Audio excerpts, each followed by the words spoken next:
सगळ्यांना नमस्कार. वाचनकट्टा माय मराठी मंडळ, कर्तव्यकट्टा आणि यशवंत बिब्लिओफाइल्स आयोजित आवडत्या पुस्तकाचे अभिवाचन या उपक्रमात आमचे विद्यार्थी त्यांना आवडलेल्या पुस्तकाचे अभिवाचन करत आहेत. या उपक्रमातील पहिले पुस्तक आहे पसायधन.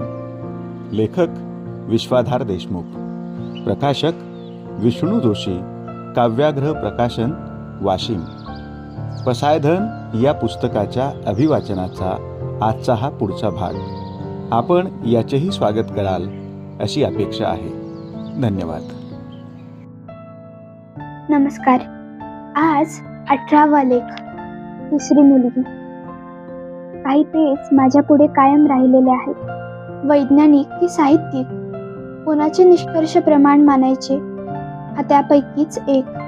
आता हेच पहा ना, स्त्री आणि पुरुष हे दोघे जणू युद्धभूमीवरील शत्रुपक्ष आहेत असे मानून त्यांची घडण मेंदूच्या उत्क्रांतीवर असल्याचे विविध पाहण्यांच्या आधारे सांगणारे एक पुस्तक मागे वाचण्यात आले.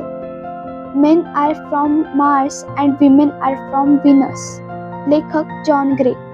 1992 मध्ये आलेलं हे पुस्तक. स्त्री आणि पुरुष या दोघांच्या विचार प्रक्रियेत इतका प्रचंड फरक असतो की जणू काही ते दोन वेगळ्या ग्रहांवरून आले आहेत असे वाटावे. हे पुस्तक आणि यातले निष्कर्ष खूप लोकप्रिय झाले. रमा मराठे यांनी त्याचा मराठीत तो आणि ती या नावाने अनुवादही केला. स्त्री ही जन्मतः स्त्री नसते, तर ती घडवली जाते हे सांगण्याचे काम स्त्रीवादी साहित्य करत होते. आणि त्याच वेळी जॉन ग्रे यांच्यावरील मांडणीचा आधार घेऊन पाश्चात्य विचारविश्वात Why men lie and women cry, Why men never remember and women never forget अशा नवनिष्कर्ष मांडणाऱ्या पुस्तकांची लाट आली होती. आणि यातूनच माझ्या डोक्यात द्वैताने जन्म घेतला. नेमके काय प्रमाण मानायचे?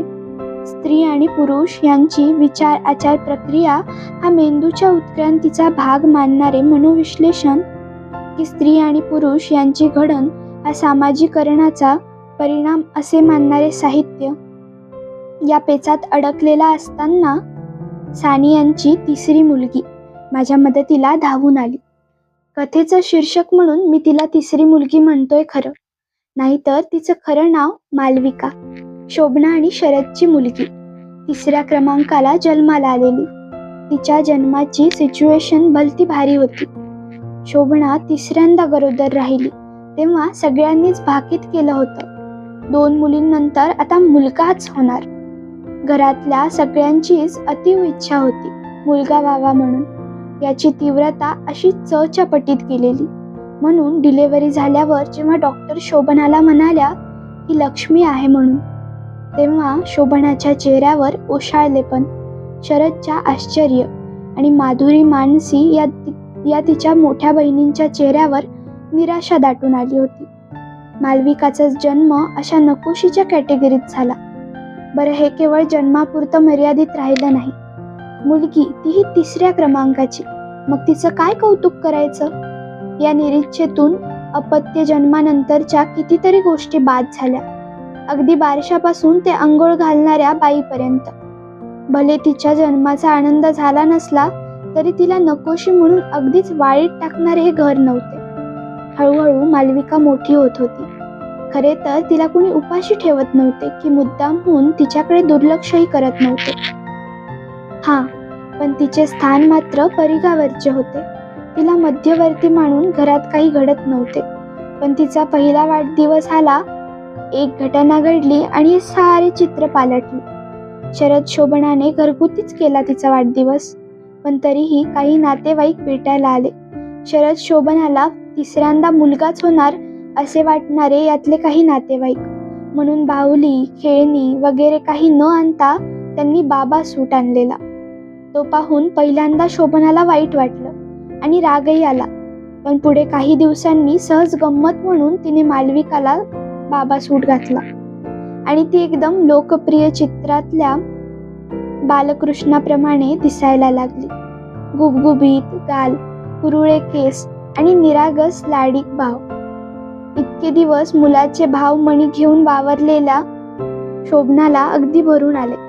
माझा लाडका राजा तो, म्हणून तिने मालविकाला हृदयाशी कवटाळले आणि त्या क्षणापासून मनोमन ठरवून टाकले, हा आपला मुलगाच आहे.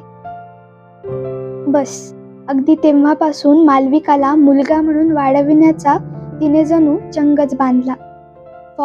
फ्रॉक ऐवजी तिच्यासाठी शर्ट चड्ड्या आणल्या, म्हणजे तिचा पेहराव बदलला. तिला बोलताना माझा मुन्ना, माझा काना, माझा कृष्ण असेच संबोधायला सुरुवात केली. पोरींना दटावून सांगितले की त्याला त्रास द्यायचा नाही. घरी तर असे वाढवणे सुरू होतेच, पण बाहेरही अनेकांनी तिला या वेशात पाहून अरे मुलगा दिसतोय हा असे म्हणायला सुरुवात केली. आणि पाहता पाहता घरात, बाहेर, पुढे शाळेत, अन्य मुलांसोबत खेळताना अशा सगळ्या ठिकाणी मुलगा म्हणूनच मालविका वाढत गेली.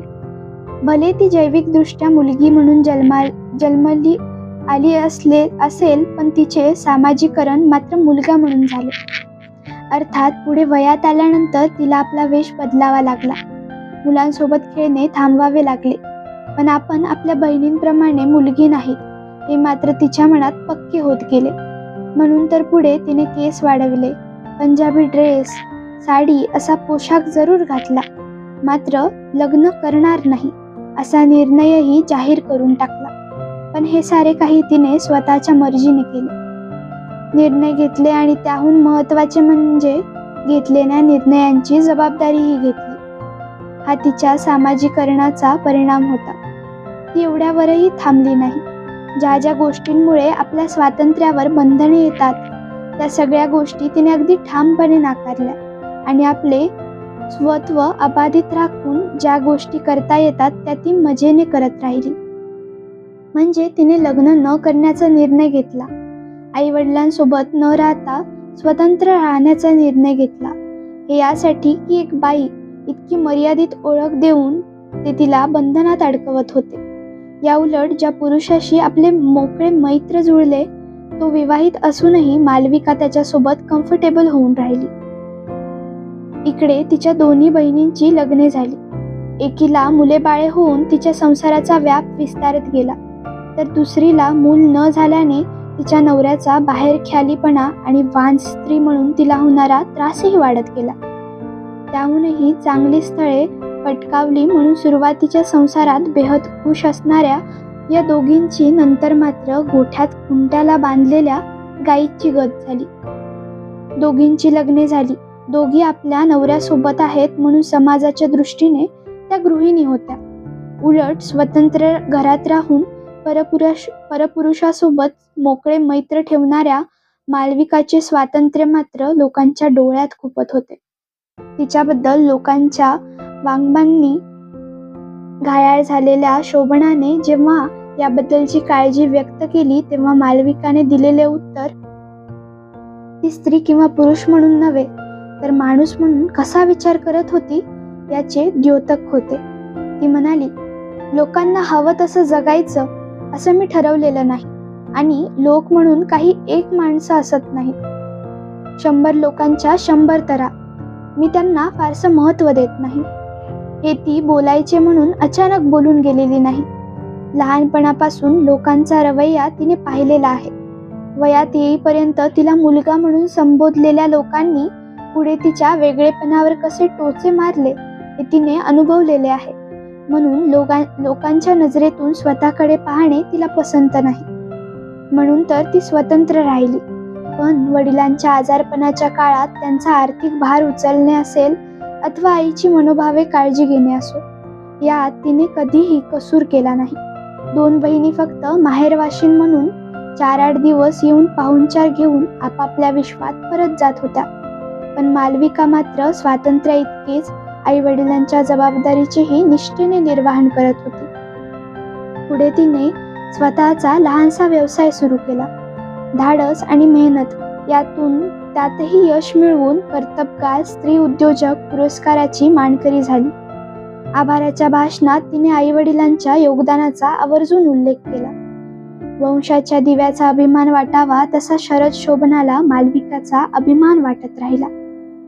जन्माला आल्याबरोबर जिच्याबद्दल मुलगी म्हणून निराशा, पुढे काळजी आणि त्याहून पुढे चिंता अशा भावनांचे काहूर शरद शोभनाच्या मनात दाटलेले राहायचे. त्यांचा ऊर अभिमानाने भरून आला. म्हणजे ते तिला मुलगा, वंशाचा दिवा म्हणून स्वीकारू लागले. पण मालविका मात्र हट्टाने स्वतःला स्त्री मानत राहिली. फक्त ती माधुरी, मानसी या आपल्या बहिणी किंवा आपली आई यांच्यासारखी लोकांच्या नजरेने आपली वाट निवडणारी नव्हती, तर स्वतःच्या दृष्टीने आपला मार्ग घडवणारी होती. पुरुषसत्ताक दृष्टिकोनाच्या ती विरोधात होती, पण समस्त पुरुष जातीला तिचा विरोध नव्हता. उलट त्यातील अनेकांशी तिचे मोकळे मैत्र होते. म्हणजे ती पुरुषाला युद्धभूमीवरील शत्रुपक्ष मानत नव्हती. विचारपूर्वक निर्णय घ्यायचा आणि तो निभावून नेण्याची जबाबदारी उचलायची, हे तसे पुरुषी मेंदूचे पारंपरिक काम. पण ते करण्यात तिचे स्त्री असणे आडवे आले नाही. तसेच भोवतीच्या सामाजिकरणाने अगोदर तिला मुलगा आणि पुढे बाई बनविण्याचे बेहद प्रयत्न केले. परंतु हे नाकारून तिने आपले स्त्रीत्व आणि सत्व कायम राखले. म्हणजे मनोविश्लेषण की सामाजिकरण, वैज्ञानिक की साहित्यिक, हे द्वैत आभासी आहे. या धुक्याच्या पलीकडे दूर कुठेतरी सत्याची अंधुकशी पायवाट असते, असे मला कळून चुकले आहे. म्हणजे शास्त्र असो, साहित्य, कुणाचेही निष्कर्ष प्रमाण मानून कर्कश व्हायचे नाही. उलट स्वतःला सतत तपासत राहायचे. हे सानियाच्या या तिसऱ्या मुलीने मला शिकवले आहे. धन्यवाद.